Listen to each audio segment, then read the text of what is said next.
Opta siempre por la libertad de conciencia. Piensa, siente y opina lo que signifique algo para ti. De Walter Rizzo. Muy buenos días, tardes o noches, soy Ana Flores y hoy vengo a hablar acerca de la película El último hombre. El último hombre consta de la vida del joven Desmond II. Desmond II es un joven que nació en 1919, terminando la Primera Guerra Mundial, donde su padre participó en esta guerra y obtuvo unas secuelas muy graves que se nos demuestra al inicio de la película, siendo alguien muy alcohólico y extrañando y añorando a sus compañeros que fallecieron en guerra. Esto lleva a consecuencias a tratar a sus dos hijos, junto con Desmond II, que es el que más relevante tenemos, a tratarlo de una manera muy impulsiva, golpearlo y crearle ciertos severos traumas. Uno de esos traumas se generó cuando hizo que se pelearan entre él y su hermano, dando así a paso a una pelea que se llevó más adelante a casi matar a su hermano al golpearle con un bloque. En este caso es aquí cuando Desmond II crea su primer trauma, dándose cuenta de la gravedad que es el pelear y demostrar violencia hacia su familia, casi perdiendo a su hermano. Desde ese día a él le marcó esa primera raja en su vida, donde él decidiría no ser agresivo y no tener ese pensamiento tan violento hacia otras personas. De aquí es donde él jura no volver a querer lastimar a alguien. Más adelante continuamos como él ya ha crecido, se ha formado y ahora es un joven de 20 años. Este joven de 20 años, al estar en su trabajo, ocurrió un accidente junto con uno de sus compañeros, haciéndole un nudillo en su pierna porque le había caído encima un artefacto, más específico, un carro, dando así llevándolo al hospital y conociéndolo lo que sería más adelante su esposa. Ellos tienen un momento de felicidad y alegría hasta que se da cuenta de un duro golpe de realidad, donde empieza la Segunda Guerra Mundial. Al darse cuenta que todos sus compañeros, amigos, incluso su hermano, están yendo al frente de la batalla, él toma una decisión errática, el cual cambiaría, y quiere ser un gran médico para poder ayudar y proteger a todos sus seres queridos que han ido para allá y no sentirse vacío e inútil y quedarse sentado.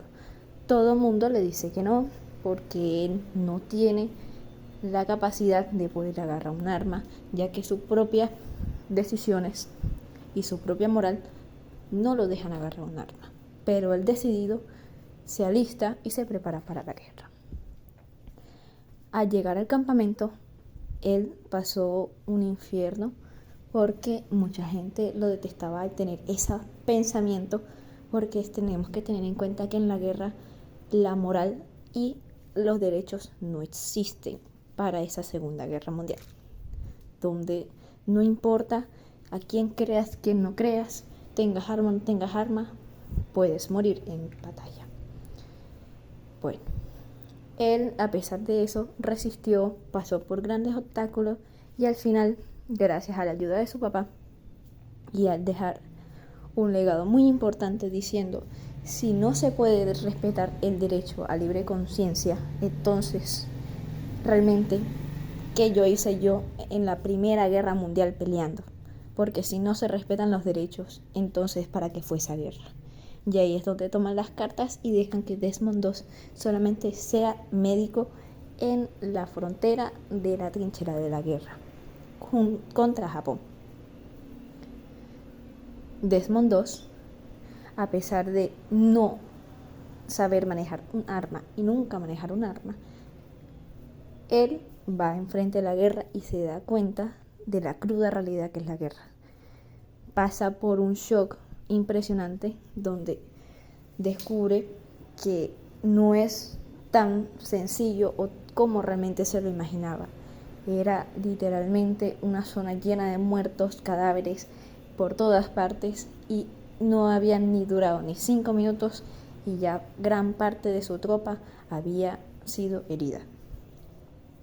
Él, al darse cuenta de esto, Desmond tomó un gran valor y empezó a salvar como tal el personal, a pesar de que le habían dicho que muchos de ellos no terminarían aguantando. Pero él, en su moralidad y en sus decisiones, él decidió salvar a todos, no importa cuán pequeña sea la herida, él salvará a todos. Desmond, al estar un tiempo en descanso a la hora de hacer guardia, él explica por qué nunca agarra un arma y hace cuenta de que cuando él estaba durmiendo, dos padres de ellos habían tenido una pelea y su padre, agarrado por el enojo, las secuelas de la Segunda Guerra Mundial, agarró un arma y casi dispara a la madre de Desmond, haciendo que Desmond, al ver la situación, agarre el arma y casi le dispara al padre. Al darse cuenta de esto, se dio cuenta del monstruo que se estaba convirtiendo y desde entonces él no quiso agarrar nunca un arma. Aquí ya lo que sucede es que Desmond, después de todo eso, después de toda la guerra, las batallas, él en la noche empezó a salvar toda la gente que había quedado herida en batalla. En total, después de salvar a todo el mundo y hacer que las tropas resistieran, salvó en total de 75 personas, dándole así un gran crédito y siendo una inspiración y un honor para todos los demás. Sin importar que nunca haya agarrado un arma, fue aquel que realmente sembró lo que sería la esperanza en la guerra y el avance de la trinchera. Muy bien, ya después de un resumen de lo que sería la linda y hermosa película que se debería llamar realmente arte, esta película nos demuestra qué tan cruda es la realidad de una guerra y qué tan importante es tener, no importa sea tus creencias, tu moralidad o tus decisiones o tus ambiciones, no se debería ser juzgado por más que vaya en contra de lo que sería una guerra. Dado en cuenta de que a pesar de que él nunca haya agarrado un arma, él realmente fue más útil de lo que sería alguien que tuviera un arma. Él fue alguien que milagrosamente encontró a 75 personas, encontró al coronel y pudieron realizar una estrategia donde podían avanzar y ganar en la trinchera. Desmond II fue alguien que realmente inspiró a las demás personas que a pesar de que ellos tuvieran miedo o temor de agarrar un arma, ser aunque sea ayuda de un médico o un entrenador o realmente alguien que pueda ayudar. Gracias a esto se pudo ganar varias guerras y América fue alguien que realmente dio basto de poder a la hora de ser en la guerra. Para mí, realmente la libertad de conciencia que tuvo Desmond II es algo que nunca le deberían quitar y que nunca debieran refutarle eso, porque después de todo nosotros tenemos unas decisiones propias, tenemos opiniones y hay que respetarlo. A pesar de la gente se negó, pero cuando estuvieron en batalla y guerra, mano con mano, él fue el ángel que los salvó a los demás. Así que ellos se quedaron con el remordimiento de haberle negado aquel derecho en sus momentos y le pidieron una disculpa y lo honraron. Desmond II falleció en el 2006 con la edad de 87 años y él siempre dijo que nunca se arrepentirá de haber aguantado y resistido aquellas palizas que le daban al no ser perfecto y no querer agarrar nunca un arma. Y no se arrepiente de haber salvado a bastante de sus tropas y amigos. Desmond es una inspiración y además es alguien un ejemplo para seguir y un recordatorio histórico que la libertad de conciencia siempre será algo que se debe respetar y debe estar, sea en donde sea, en cualquier lugar. La película Hasta el último hombre, pienso que es una película muy buena, muy interesante, que deja una enseñanza y una reflexión muy linda y muy bonita y también muy profunda. Yo en lo personal me la he visto varias veces porque de verdad me parece que es bastante interesante y que es muy buena. Y también porque está basada en hechos reales. O sea, fue algo que pasó en la vida real, lo cual la hace más interesante al verla.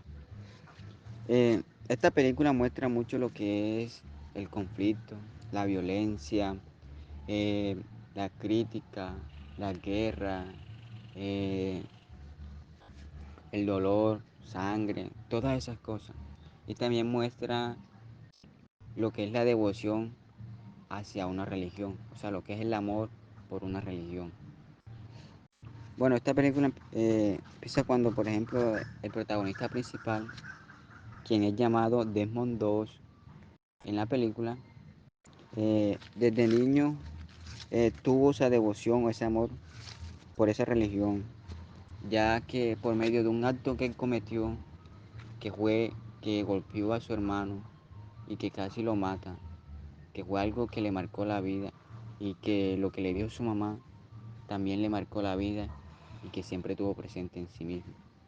Que desde ahí comenzó lo que fue la devoción y ese amor por esa religión, ya que su mamá le dijo que eso era uno de los 10 mandamientos que había mandado Dios, que era no matarás o no matarás, sí, no matarás. Entonces, esas palabras que le dio su mamá le marcaron en la vida, porque él casi eh, mata a su hermano, entonces eso fue algo que lo marcó. Entonces desde ahí pues empezó ese amor de Desmond II por esa religión. Eh, ya cuando él creció, cuando ya estaba más grande, pues su país estaba en guerra y él quería hacer algo por el país, quería ayudar, pero, o sea, no lo quería hacer como los demás, como las demás personas lo hacían, que era ir a la guerra, matar gente, eh, asesinar y hacer esas cosas, ¿no? Pues él lo que quería hacer era eh, ayudar a sanar a los heridos, a, a, a proteger o ayudar a sacar los que estaban bastante heridos, como lo mencioné, sí. Entonces él se enlistó al ejército y cuando pues estaba allá pasó por muchas pruebas, los cuales él era muy bueno y todas las hacía con facilidad. Entonces, hasta que llegó el punto donde tenía que coger un arma y tenía que disparar, donde él se negó a hacerlo, por lo cual fue castigado, fue criticado, fue juzgado, fue golpeado y todas esas cosas, porque eso era, en su religión eso no estaba permitido, entonces él no lo hizo. Entonces, por ser devoto de esa religión, por ser el amor, por tener ese amor, esa devoción a Dios, por decirlo así, eh, Desmond II pues pasó por mucho sufrimiento y sin saber que al creer en Dios pues le iba a salvar la vida y iba a ayudar a salvar la vida de muchas, o sea, de muchas otras personas más. Porque cuando estaba en la guerra, Desmond II logró bajar desde allá, desde el muro donde estaban subidos, a muchos soldados heridos, lo cual salvó su vida. Y todo gracias a quién, pues a Dios, porque él siempre se lo pedía que le permitiera salvar a uno más. Y así fue hasta que salvó a muchos, pues eh, pienso que fue algo bastante importante que marcó a ese soldado y, pues, y al resto también. Al final podemos concluir que Desmond II es alguien que nos da a entender históricamente que la libertad de conciencia es algo fundamental y vital, dado que no importa qué pensamientos o moralidad tenga la persona, debe ser vista igual que las demás libertades de conciencia. Y así uno podrá vivir y lograr cualquier cosa que se le proponga. Por más que le parezca a otras personas absurda tu pensamiento, y tus convicciones. Al final, realmente lo que importa es cómo tú te sientas y tal cual como tú aprecies tu manera de pensar. Y te llevará a lograr grandes cosas sin importar lo que los demás realmente tengan en contra. Y al tiempo, cuando logras tus cosas, la gente comprenderá y entenderá tu punto de vista. Espero que les haya gustado el podcast y nos vemos en otra. Hasta la próxima.